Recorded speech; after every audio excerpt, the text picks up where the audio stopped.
Deer visitors, আজকে আমি আরেকটি ব্লগের টিউটোরিয়াল নিয়ে আপনাদের সামনে হাজির হয়েছি। আজকে টিউটোরিয়ালে আমি দেখাবো কি করে একটি ব্লগকে ডিলিট করতে হয় এবং কি করে একটি ব্লগে টেমপ্লেট অ্যাড করতে হয়, টেমপ্লেট ডাউনলোড করে অ্যাড করতে হয় এবং ইত্যাদি বিষয়গুলো আমি আজকে আপনাদের দেখাবো। তো প্রথমে আমাদের blogger.com-এ যেতে হবে, blogger.com। তারপর আপনারা আপনাদের ইমেল অ্যাড্রেস এবং পাসওয়ার্ডটি দেবেন, দেওয়ার পর সাইন ইন করবেন। তো আমি আমার এটা সাইন আউট করে আমার আরেকটি ইমেল দিয়ে দেখাবো। তো সাইন আউট হচ্ছে, তো আমি আমার একটা ইমেল দিয়ে করে দেখাচ্ছি। আপনারা আপনাদের ইচ্ছা মতো ইমেল অ্যাড্রেস এবং পাসওয়ার্ড দিয়ে করতে পারেন। তো লগ ইন করলাম, করার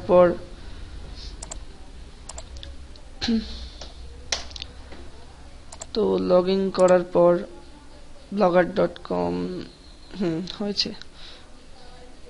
তো আমি আমার ব্লগের হোমে চলে এসেছি এবং আমি এই ব্লগগুলো যেগুলো আমি ক্রিয়েট করেছি সেগুলোর থেকে আমি এডিট করতে পারি, অথবা নিউ ব্লগ চাইলে আপনারা নিউ ব্লগ করতে পারেন, নতুন একটি ব্লগ ক্রিয়েট করতে পারেন।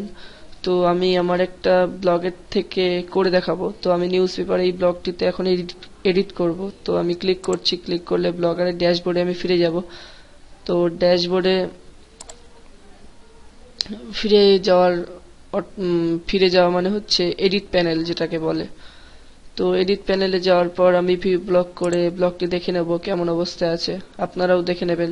তো ব্লগটি এখন এই অবস্থায় আছে। তো ব্লগটির এই বাইরের যে টেমপ্লেটটা দেখছেন, টোটাল টেমপ্লেটটা চেঞ্জ করতে গেলে আপনাদের যেতে হবে টেমপ্লেট।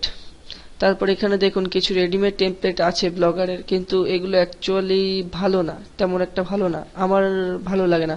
আমি সাজেস্ট করব আপনারা টেমপ্লেট ডাউনলোড করে কাজ করবেন। তো টেমপ্লেট ডাউনলোড করতে গেলে যেতে হবে google.com, অর্থাৎ গুগলে গিয়ে সার্চ করতে হবে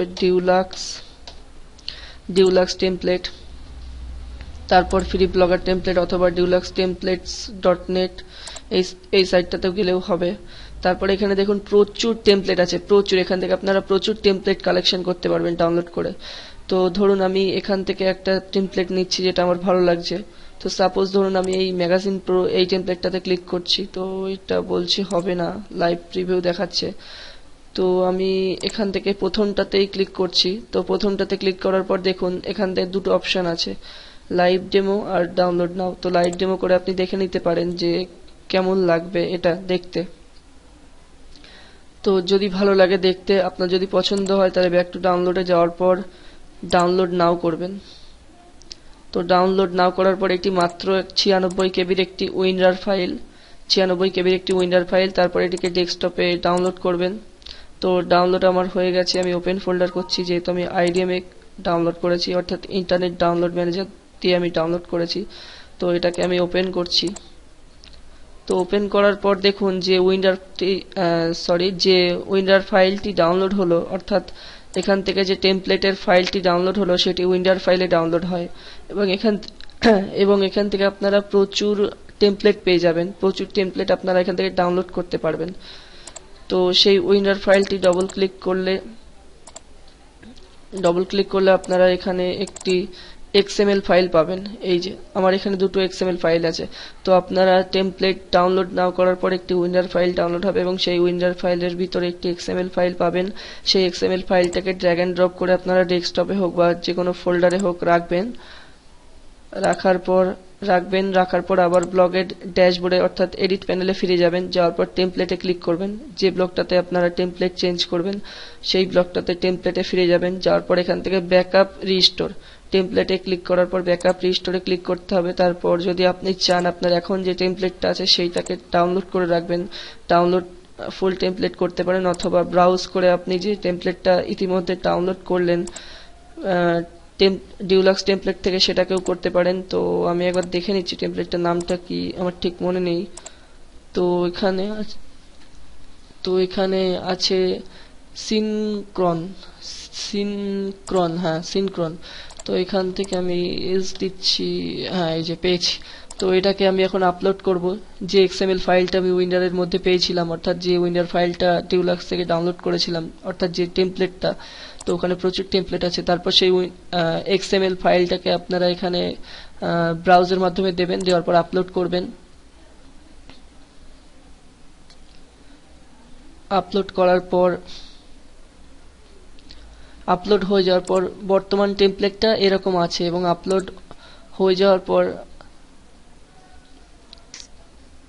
দেখতে পাবেন টেমপ্লেটটা কেমন হয়। অর্থাৎ এই যে আপলোডেড সাকসেসফুলি, যে টেমপ্লেটটা আমরা ডিউলাক্স থেকে নামিয়ে আপলোড করলাম, এবং আমরা এখন দেখব টেমপ্লেটটা কেমন হয়েছে। তো আমাদের আগের টেমপ্লেটটা ছিল এরকম, তো আমরা এখনকার টেমপ্লেটটা দেখি কেমন হয়েছে। আমরা নিউজ পেপারে যে টেমপ্লেটটা দিয়েছিলাম, তো দেখুন টেমপ্লেটটা আমরা আপলোড করেছি এবং টেমপ্লেটটা আপলোড হয়ে গেছে এখানে। তো টেমপ্লেট এইভাবে কাস্টম টেমপ্লেট আপলোড করতে হয়, অর্থাৎ বিভিন্ন ব্লগার, ফ্রি ব্লগার টেমপ্লেটের সাইট থেকে টেমপ্লেট ডাউনলোড করে, এভাবে ডাউনলোড করে সেই এক্সএমএল ফাইলটা এখান থেকে টেমপ্লেটে যাওয়ার পর টেমপ্লেটে যাওয়ার পর ব্যাকআপ রেজিস্টোরে যেতে হবে, যাওয়ার পরে ওটাকে আপলোড করে দিতে হবে। তো যে ব্লগে আপনি করতে চান সেই ব্লগটিতে আপলোড করবেন। তো আপলোড করার পরে সেভ হয়ে যাওয়ার পরে ওটাকে ভিউ ব্লগ করে দেখে নেবেন। তো দেখুন টেমপ্লেটটা আমার হয়ে গেছে। যে টেমপ্লেটটা আমি ডাউনলোড করেছিলাম, সেই টেমপ্লেটটাই আমি এখানে আপলোড করে দিয়েছি, এক্সএমএল ফাইলটা। তো এইভাবে টেমপ্লেট অন্য সাইট থেকে নিয়ে, অর্থাৎ ফ্রি ব্লগার সাইট থেকে নিয়ে আপনার ব্লগে আপলোড করতে পারবেন। সুন্দর সুন্দর টেমপ্লেট আছে এই সাইটটিতে, এই সাইটটি ঘেটে দেখতে পারেন। তো এরপর আমি দেখাবো কি করে একটি ব্লগকে ডিলিট করতে হয়। তো ডিলিট করতে গেলে যে ব্লগটিতে আপনি ডিলিট করবেন সেই ব্লগটিতে ক্লিক করবেন, অর্থাৎ সবকটা ব্লগ একসাথে ডিলিট হয় না, পার্টিকুলার একটি ব্লগ ডিলিট হয়। তো আমি এই শুধুমাত্র নিউজ পেপার ব্লগটি ডিলিট করতে পারবো, কারণ একটা করে ব্লগ ডিলিট করতে হবে, একবারে সবকটা হবে না। তো আমি নিউজ পেপার ব্লগটি ডিলিট করতে গেলে যেতে হবে সেটিংসে যাওয়ার পর যেতে হবে আদারে যাওয়ার পর যেতে হবে ডিলিট ব্লক। এখানে ক্লিক করলে আপনারা এখন যে টেমপ্লেটটি আছে সেই টেমপ্লেটটিকে ডাউনলোড করে রাখতে পারেন, অথবা এখানে ডিলিট দিস ব্লকে ক্লিক করলে আপনাদের যে ব্লগটি, নিউজ পেপারে যে এই ব্লগটি আছে, অর্থাৎ ওয়েবসাইটটি ডিলিট হয়ে যাবে। তো ওয়েবসাইটটি ডিলিট করতে গেলে পার্টিকুলার ওয়েবসাইট ডিলিট করতে হবে, সেটিংস, আদার, তারপরে ডিলিট ব্লকে ক্লিক করার পর ডিলিট দিস ব্লক করলেই আপনার সাইটটি ডিলিট হয়ে যাবে। তো এইভাবে একটি ব্লগ ডিলিট করতে হয়, এবং বিভিন্ন পছন্দের টেমপ্লেট আপলোড করতে হয় নিজের চয়েসের। তো আজকের টিউটোরিয়াল এই পর্যন্তই। আবার একটি নতুন টিউটোরিয়াল নিয়ে আপনাদের সামনে হাজির হব। সকলে ভালো থাকবেন। নমস্কার।